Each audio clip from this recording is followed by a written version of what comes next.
Hello दोस्तों, study with अनु में मैं अनु आपका स्वागत करती हूँ। और आज है डे 9 और डे 9 में हमारा टारगेट और टॉपिक है आज का शासन प्रणाली। तो आज का ये टॉपिक हम कवर करेंगे। थोड़ा सा हो सकता है वीडियो लंबा हो जाए क्योंकि इंपॉर्टेंट है और थोड़ा सा लेंदी है, लेकिन बहुत ही इंपॉर्टेंट टॉपिक है हमारा। तो चलिए हम स्टार्ट करते हैं और इसके PYQ भी लगाते हैं। तो नोट्स थोड़े फास्ट फॉरवर्ड में करेंगे हम और उसके बाद PYQ में टाइम देंगे। और हर एक क्वेश्चन के साथ आपको जैसा कि पता है कि हम क्वेश्चन में टाइम लगाएंगे, 4 से 5 चीज़ें डिस्क्रिप्शन के थ्रू और उससे जितने भी पॉइंट जुड़े हुए हैं उनको सॉल्व करते हुए आगे बढ़ेंगे। चलिए अपना टॉपिक स्टार्ट करते हैं। शासन प्रणाली। राजतंत्र ये शासन का प्राचीनतम रूप है। ठीक है, राजतंत्र शासन का प्राचीनतम रूप है जिसमें शासन की शक्ति एक व्यक्ति में समाहित होती है जो राजमुकुट धारण करता है। वो आनुवंशिक उत्तराधिकार के आधार पर पद ग्रहण करता है। तो यहाँ पे राजतंत्र की डेफिनेशन दी हुई है ये। ठीक है, फिर कुलीन तंत्र, इसे अरिस्टोक्रेसी भी कहा जाता है। किसे कहा जाता है? कुलीन तंत्र को। फिर क्या कहा जाता है? अरिस्टोक्रेसी। ये शासन का वो रूप है जिसमें राजनीतिक सत्ता थोड़े से लोगों में निहित होती है और वही इसका प्रयोग करते हैं। अब आते हैं तानाशाही। तानाशाही, इसे अधिनायक तंत्र या डिक्टेटरशिप भी कहा जाता है। ये एक ऐसे शासन का रूप है जिसमें एक ही व्यक्ति का निरंकुश शासन होता है जो बल प्रयोग के माध्यम से अपने पद पर आसीन होता है तथा किसी के भी प्रति उत्तरदायी नहीं होता। अब आते हैं प्रजातंत्र की। प्रजातंत्र किसे कहते हैं? तो प्रजातंत्र की डेफिनेशन है कि वर्तमान समय में शासन का सबसे अधिक लोकप्रिय रूप प्रजातंत्र यानी कि डेमोक्रेसी है। ध्यात्व है कि प्रजातंत्र वह विद्यमान होता है जहां जनता में सत्ता निहित होती है। किसके हाथ में होती है? जनता के हाथ में, अर्थात जनता को संप्रभुता प्राप्त होती है। प्रजातांत्रिक या लोकतांत्रिक शासन प्रणाली के कई रूप हैं जिनमें प्रमुख है संघात्मक शासन, एकात्मक शासन। इन शासन प्रणालियों को व्यवहारतः संसदीय शासन व्यवस्था और अध्यक्षीय शासन व्यवस्था के रूप में जाना जाता है। राज्य के महत्वपूर्ण तत्व हैं संप्रभुता, जनसंख्या, भूभाग, सरकार या सत्ता। किसी भी राज्य का अनिवार्य तत्व संप्रभुता होती है। इसके बिना कोई भी राज्य की श्रेणी में नहीं आता है। वर्ष 1947 के पहले एक राज्य के रूप में हमारा देश भारत संप्रभु नहीं था क्योंकि उस समय भारत पर भारत की जनता का शासन नहीं था बल्कि ब्रिटिश क्राउन का शासन था। भारतीय संविधान के अनुसार देश में संसदीय शासन प्रणाली को अपनाया गया जिसमें जनता के द्वारा चुने हुए प्रतिनिधि ही शासन व्यवस्था का संचालन करते हैं। संसदीय शासन प्रणाली को मंत्रिमंडलीय शासन प्रणाली भी कहा जाता है। इस प्रणाली में संसद विधि निर्माण की सर्वोच्च संस्था होती है एवं कार्यपालिका अपने समस्त कृत्यों के लिए संसद के प्रति जवाबदेह होती है। संसदीय शासन प्रणाली में कार्यपालिका का अस्तित्व विधायिका में उसके विश्वास प्राप्ति बहुमत तक रहता है। भारत की राजनीतिक व्यवस्था में संपूर्ण सत्ता को केंद्र एवं राज्यों में संवैधानिक रूप से बांटा गया है। यहाँ सर्वोच्च सत्ता जनता में निहित है और भारतीय प्रशासनिक राजनीतिक व्यवस्था विशुद्ध रूप में एक लोकतांत्रिक गणतंत्र है। अध्यक्षात्मक शासन प्रणाली, जिसे हम राष्ट्रपति शासन प्रणाली के नाम से भी जानते हैं, में समस्त कार्यपालिका शक्ति वास्तविक रूप से राष्ट्रपति में निहित होती है। अध्यक्षात्मक शासन प्रणाली का सर्वोत्तम उदाहरण है अमेरिका की राजनीतिक प्रशासनिक व्यवस्था। अध्यक्षात्मक शासन प्रणाली में राष्ट्रपति विधायिका को भंग नहीं कर सकता। अध्यक्षात्मक शासन प्रणाली में सत्ता केंद्रीकृत होती है। राष्ट्रपति की कार्यपालिका का प्रमुख होता है। अध्यक्षात्मक शासन प्रणाली में राष्ट्रपति अपने मंत्रियों के चुनाव में स्वतंत्र होता है और मंत्रियों के चयन में व्यवस्थापिका की भूमिका नाम मात्र की होती है। भारतीय संविधान की प्रस्तावना में प्रयुक्त वाक्य हम भारत के लोग ये स्पष्ट करता है कि भारत में सत्ता का एकमात्र स्रोत जनता है जो प्रतिनिधियों का निर्वाचन सत्ता संचालन हेतु करती है। अतः भारतीय लोकतंत्र में जनप्रतिनिधियों को जनता के सेवक का दर्जा प्राप्त है।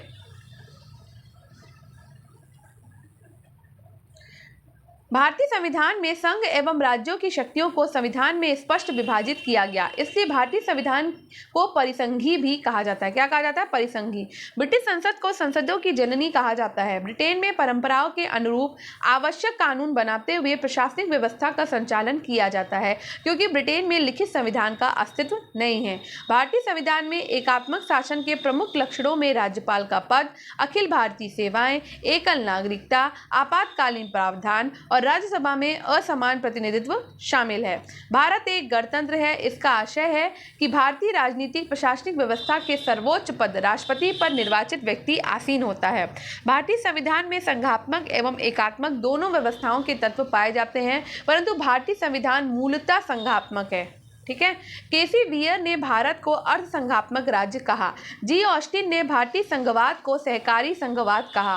भारतीय संविधान अधिक कठोर और अधिक लचीले के मध्य एक संतुलन स्थापित करता है। ये कथन केसी वीर का है। भीमराव अंबेडकर के अनुसार संविधान को संघात्मकता के तंग ढांचे में नहीं ढाला गया है, ये उन्होंने कहा है। अब आपने इसके पीवाईक्यू सॉल्व करने में, तो पीवाईक्यू में हम थोड़ा टाइम लेंगे और अच्छे से पीवाईक्यू को सॉल्व करेंगे। पहला क्वेश्चन है, निम्नलिखित में से कौन सा राज्य शब्द को सर्वोत्तम रूप से परिभाषित करता है? हमने ब्रिटिश मॉडल पर आधारित संसदीय लोकतंत्र को अपनाया है, किंतु हमारा मॉडल उस मॉडल से किस प्रकार भिन्न है? तो या जहां तक विधि निर्माण का संबंध है, ब्रिटिश संसद सर्वोपरि अथवा संप्रभु है, किंतु भारत में संसद की विधि निर्माण की शक्ति सीमित है। तो ये चीज़ सही हो गई। नेक्स्ट देखते हैं क्या लिखा हुआ है। भारत में संसद के किसी अधिनियम के संशोधन की संवैधानिकता से संबंधित मामले उच्चतम न्यायालय के द्वारा संविधान पीठ को भेजे जाते हैं। तो ये भी बात सही है। अब इसका आंसर देख लेते हैं, क्या यही आंसर है? बिल्कुल यही आंसर है। तो ब्रिटिश मॉडल पर आधारित लोकतांत्रिक व्यवस्था में संसदीय संप्रभुता के सिद्धांत को अपनाया गया तथा वहां संसद की सर्वोच्च विधि प्राधिकारी है जो कि किसी विधि का सृजन या किसी विधि का समापन कर सकती है। दूसरी ओर भारतीय मॉडल में संवैधानिक सरकार की व्यवस्था है जिसके तहत संसद की विधि निर्माण की शक्ति लिखित संविधान के द्वारा परिसीमित है। केशवानंद भारतीवाद जो कि 1973 में हुआ था कि दिए गए ऐतिहासिक निर्णय में सुप्रीम कोर्ट ने यद्यपि संसद की संविधान में संशोधन की शक्ति को स्वीकार किया, तथापि ये भी निर्धारित किया कि संविधान की मूल संरचना या सांचे ढांचे में परिवर्तन करने वाला कोई संशोधन संसद के द्वारा नहीं किया जा सकता। इस प्रकार कथन ए हमारा सही है। कथन 2 भी सही है क्योंकि भारत ने संसद के किसी अधिनियम के संशोधन की संवैधानिकता से संबंधित मामले उच्चतम न्यायालय के द्वारा संविधान के अनुच्छेद 145(3) के तहत गठित की जाने वाली संविधान पीठ को भेजे जाते हैं। अनुच्छेद 145(3) में प्रावधानित है कि जिस मामले में संविधान के निर्वाचन के बारे में विधि का कोई सारवान प्रश्न अंतर्वलित है, उसका विनिश्चय करने के प्रयोजन के लिए बैठने वाले न्यायाधीशों की संख्या न्यूनतम 5 होगी। इसे ही संविधान पीठ के रूप में अभिहित किया जाता है। ठीक है, नेक्स्ट क्वेश्चन पे चलते हैं। निम्नलिखित में से कौन सी भारतीय संविधान की विशेषता नहीं है? तो आंसर पहले ही देख लिया हमने कि अध्यक्षात्मक सरकार। अब इसका डिस्क्रिप्शन देख लेते हैं। अध्यक्षात्मक सरकार भारतीय संविधान की विशेषता नहीं है, जबकि संसदात्मक सरकार, शासन प्रणाली, संघात्मक सरकार तथा स्वतंत्र न्यायपालिका भारतीय संविधान की विशेषताएं हैं। नेक्स्ट क्वेश्चन है, भारतीय राजनीतिक पद्धति के बारे में निम्न में से कौन सही नहीं है?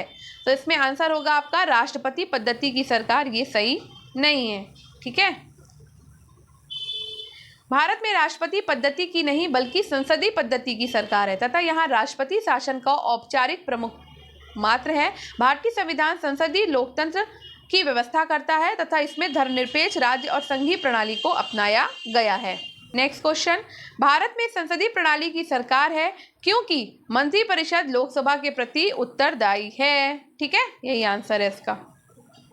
ये देखिए, भारत में संसदीय प्रणाली की सरकार है क्योंकि मंत्रिपरिषद लोकसभा के प्रति उत्तरदायी होती है। अनुच्छेद 75(3) के तहत संसदीय शासन प्रणाली को मंत्रिमंडलीय व्यवस्था भी कहा जाता है। इस शासन व्यवस्था में संसद विधि निर्माण की सर्वोच्च संस्था होती है तथा कार्यपालिका अपने सभी कार्यों के लिए संसद के प्रति उत्तरदायी होती है। कार्यपालिका के सदस्य संसद के सदस्य होते हैं और कार्यपालिका तभी तक सत्तारूढ़ या कार्यरत रहती है जब तक उसे संसद यानी कि लोकसभा का विश्वास प्राप्त रहता है। तो अब हम चलते हैं नेक्स्ट क्वेश्चन पे। इसमें लिखा हुआ है, संसदीय स्वरूप के शासन का प्रमुख लाभ ये है कि कार्यपालिका विधानमंडल के प्रति उत्तरदायी बनी रहती है। ये आंसर इसका सही होगा। ठीक है, भारत के संदर्भ में संसदीय शासन प्रणाली, ये थोड़ा सा बड़ा है, इसको थोड़ा छोटा कर लेते हैं। तो लिखा है, भारत के संदर्भ में संसदीय शासन प्रणाली में निम्नलिखित में से कौन सा सिद्धांत संस्थागत रूप में निहित होता है? तो निहित होता है मंत्रिमंडल के सदस्य संसद के सदस्य होते हैं और जब तक मंत्रियों को संसद का विश्वास प्राप्त रहता है तब तक ही वे अपने पद पे बने रहते हैं। तो ये दोनों ही आंसर आपके सही होंगे। तीसरा वाला रॉन्ग है कि राज्य का अध्यक्ष ही मंत्रिमंडल का अध्यक्ष होता है, तो ये गलत है। ठीक है, नेक्स्ट इसका डिस्क्रिप्शन भी पढ़ लेते हैं। अनुच्छेद 75(5) में उल्लेख है कि मंत्री बिना संसद सदस्य बने 6 माह से अधिक अपने पद पे नहीं रहेगा, अर्थात मंत्रिमंडल के सदस्य संसद के सदस्य होते हैं। मंत्रिपरिषद सामूहिक रूप से लोकसभा के प्रति उत्तरदायी होगी। अनुच्छेद 75(3) इसलिए कथन 2 भी सही है क्योंकि लोकसभा संसद का भाग है। भारत में राज्य का अध्यक्ष राष्ट्रपति होता है जबकि मंत्रिमंडल की अध्यक्षता प्रधानमंत्री करता है। ठीक है, नेक्स्ट क्वेश्चन है, सरकार की संसदीय व्यवस्था के विषय में निम्नलिखित में से कौन सा वक्तव्य सही है? तो यहाँ पे तो एक से अधिक सही लग रहे हैं। विधायिका न्यायपालिका के प्रति जवाबदेह है, ये भी सही है। विधायिका कार्यपालिका के प्रति जवाबदेह है। ठीक है, दोनों ही स्वतंत्र हैं। चलिए नीचे इसका डिस्क्रिप्शन पढ़ते हैं। शासन प्रणाली की समानता 2 पद्धतियां होती हैं, संसदीय और अध्यक्षीय। भारत में ग्रेट ब्रिटेन का अनुसरण करते हुए संसदीय शासन व्यवस्था को अपनाया गया।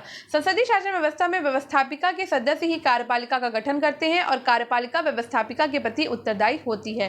संसदात्मक शासन व्यवस्था में कार्यपालिका विधायिका के द्वारा नियंत्रित होती है तथा न्यायपालिका कार्यपालिका एवं विधायिका के कार्यों की न्यायिक समीक्षा कर सकती है।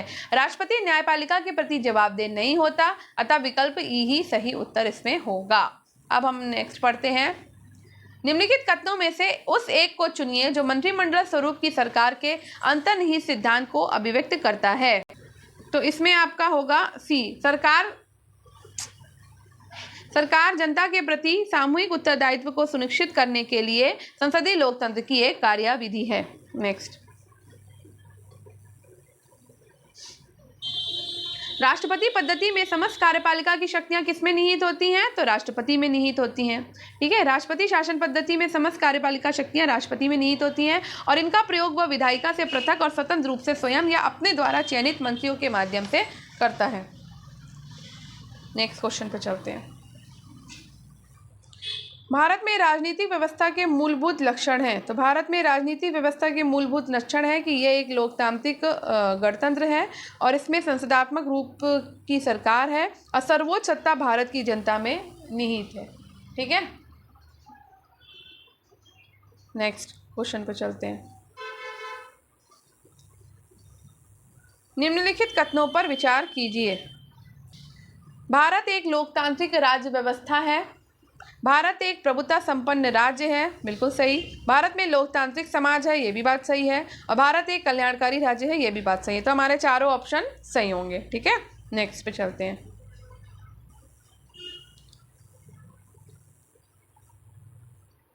तो हमारा 20 का आंसर पहले ही दिख गया कि निम्नलिखित में से कौन सी विशेषता भारतीय राजतंत्र की नहीं है? तो सत्तावादी सरकार नहीं है भाई। एक संविधान संगत सरकार है, लोकतांत्रिक सरकार है और विधि का शासन भी है। ठीक है, नेक्स्ट, केंद्र सरकार और राज्य सरकारों को प्राधिकार प्राप्त होता है। तो हाँ, भारतीय संविधान से प्राप्त होता है भाई। ठीक है, नेक्स्ट, संवैधानिक सरकार का आशय क्या है? तो संवैधानिक सरकार का आशय है कि कोई सरकार जो संविधान की सीमाओं से परिबद्ध है। ओके, नेक्स्ट,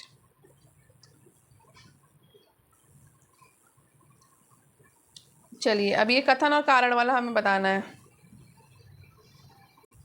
निम्नलिखित कथनों पर विचार कीजिए और नीचे दिए हुए कूट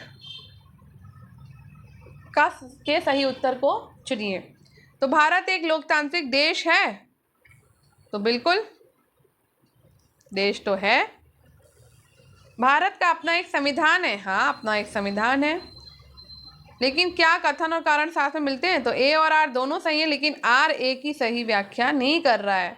ठीक है, ये बात सही नहीं है। ठीक, चलिए आगे बढ़ते हैं। अब यहाँ थोड़ा सा डिस्क्रिप्शन देख लेते हैं, हम पढ़ते हुए चलते हैं। भारत एक लोकतांत्रिक देश है। इसका प्रमाण संविधान की उद्देशिका के प्रारंभिक शब्दों हम भारत के लोग भारत को संपूर्ण प्रभुत्व संपन्न समाजवादी पंथ निरपेक्ष लोकतंत्रात्मक गणराज्य बनाने के लिए से प्रदर्शित होता है। लोकतंत्र शासन का वो रूप होता है जिसमें सभी महत्वपूर्ण निर्णय जनता के द्वारा चुने गए प्रतिनिधियों के द्वारा संयुक्त रूप से किए जाते हैं। भारत में भी शासन के लोकतांत्रिक रूप को अपनाया गया है। भारत का अपना लिखित संविधान है जो विश्व का सबसे बड़ा लिखित संविधान है। ठीक है, निम्न में से कौन सुशासन की विशेषता नहीं है? तो सुशासन की विशेषता कौन सी नहीं है? लाल फीता सही भाई नहीं है, जवाबदेही तो है, पारदर्शिता भी है और कानून का नियम भी है। ठीक, कल्याणकारी राज्य का उद्देश्य क्या है? तो कल्याणकारी राज्य का उद्देश्य है कमजोर वर्गों के कल्याण का प्रबंध करना। नेक्स्ट, ठीक,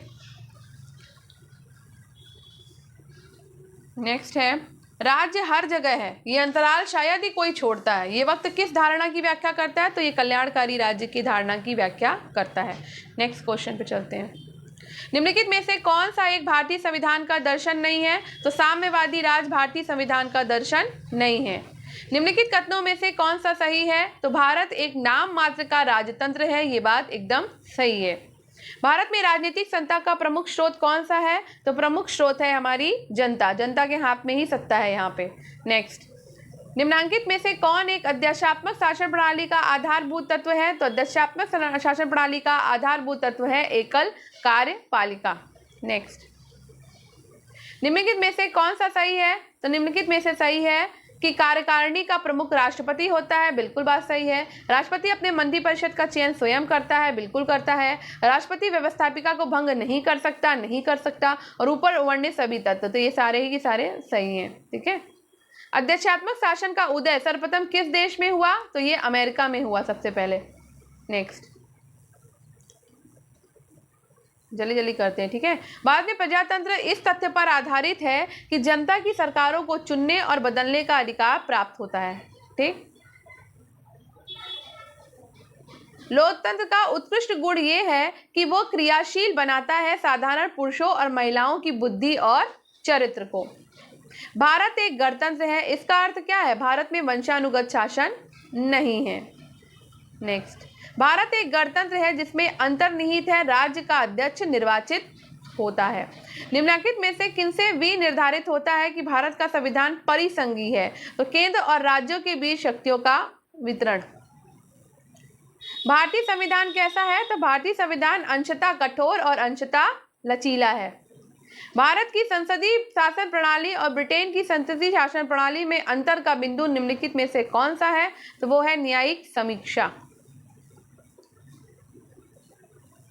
निम्न कथनों पर विचार करें और अंत में दिए गए कूट से सही उत्तर का चयन करें। भारत के संविधान में एक संघीय प्रणाली का प्रावधान है? तो हाँ है। उसने एक बहुत शक्तिशाली केंद्र की रचना करी? हाँ की। तो ए और आर सही है, परंतु आर ए का सही स्पष्टीकरण नहीं है। भारत में संघवादिता व्यवहार नहीं है, भारत एक संघीय राज्य नहीं है। तो बताओ भाई, तो ए तो भाई सही है कि संघवादिता व्यवहारिक तो नहीं है, लेकिन ये गलत है, संघीय राज्य तो है। ठीक है, तो इसमें हमारा सी ऑप्शन सही होगा। भारतीय राज्य व्यवस्था में निम्नलिखित में से कौन सी अनिवार्य विशेषता है जो ये दर्शाती है कि उसका स्वरूप संघीय है? तो न्यायपालिका की स्वतंत्रता सुरक्षित है। ठीक, यही आंसर होगा इसका। नेक्स्ट, कौन एक भारत के संविधान का संघीय लक्षण नहीं है? तो एकहरी नागरिकता संघीय लक्षण नहीं है। भारतीय संघीय व्यवस्था में कौन से एकात्मक तत्व पाए जाते हैं? तो एकात्मक तत्व इसमें कौन कौन से पाए जाते हैं? एक सेकंड छोटा कर लूँ। तो इसमें आपका पाया जाता है, देखो एकात्मक तत्व पाए जाते हैं। तो एकात्मक तत्व में आपका पाया जाएगा राज्यपाल की नियुक्ति। ठीक है, और पाया जाएगा आपका राज्य विधेयकों पर राष्ट्रपति की स्वीकृति होती है। ठीक है, और आपकी संवैधानिक संकट। नेक्स्ट क्वेश्चन पे चलते हैं। इनमें से कौन सा भारतीय संघीय व्यवस्था में एकात्मक तत्व है? तो अभी हमने देखा कि एकात्मक तत्व क्या क्या है। तो एकात्मक तत्व है आपका राज्यपालों की नियुक्ति। ठीक है, और क्या है? राज्यसभा में असमान प्रतिनिधित्व, और है आपका अखिल भारतीय सेवाएं। ये हमारा एकात्मक तत्व में आता है। नेक्स्ट,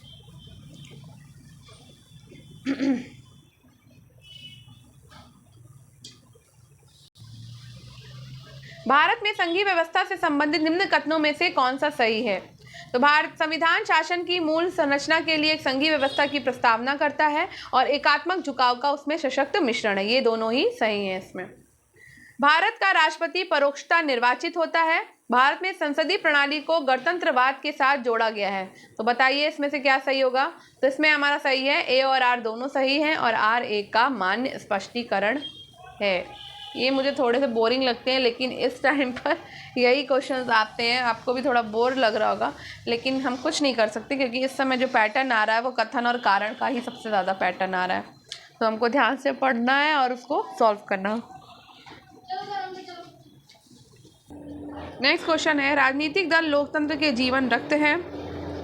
हाँ है। लोग खराब शासन के लिए सामान्यतः राजनीतिक दलों को कोसते हैं। ये भी बात सही है। ए और आर दोनों सही हैं और आर सही स्पष्टीकरण है ए का, तो इसका ऑप्शन होगा ए। नेक्स्ट क्वेश्चन है, भारत में दलविहीन प्रजातंत्र किसने प्रस्तावित किया। तो दलविहीन प्रजातंत्र प्रस्तावित किया है गांधी ने और जयप्रकाश नारायण ने। भारत की संघात्मक संरचना का मुख्य उद्देश्य, भारत की संघात्मक व्यवस्था का संरचना का मुख्य उद्देश्य इसकी बहुआयामी विविधताओं में से एक राष्ट्र का निर्माण करना और राष्ट्रीय एकता को संरक्षित करना था। तो ये बात सही है। एक सेकेंड, पेन गायब हो जाता है। ठीक है, कथन तो इसका मतलब हमारा सही है। अब कारण कहता है कि विविधताओं के समंजन से एक सशक्त ना कि कमजोर भारतीय राष्ट्रीयता का निर्माण हुआ। तो ये भी सही है। तो हमारा ऑप्शन होगा कि ए और आर दोनों अपने आप में सत्य हैं और आर ए की सही व्याख्या करता है। ठीक है, नेक्स्ट।